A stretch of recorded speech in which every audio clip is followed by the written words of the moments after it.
Ser du den här? Ser du vad pappa håller i handen? Ja, vilka fina ögon du har. Ja. Vi filmar så att farmor och farfar ska få se hur fin du är också. Ja. Vad snäll och lugn du är. Ja. Kolla, vi håller hand. Jättefin är du.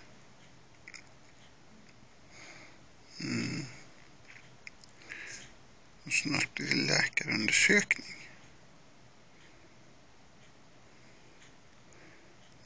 Så fort barnläkaren har tid så kan jag störa dig när du ligger här och har det jättemysigt. Men det blir bra det också. Sen lyfter vi bara upp det och så blir du glad igen. Ja. Det där är ett leende. Sen får de säga vad du vill. Ja.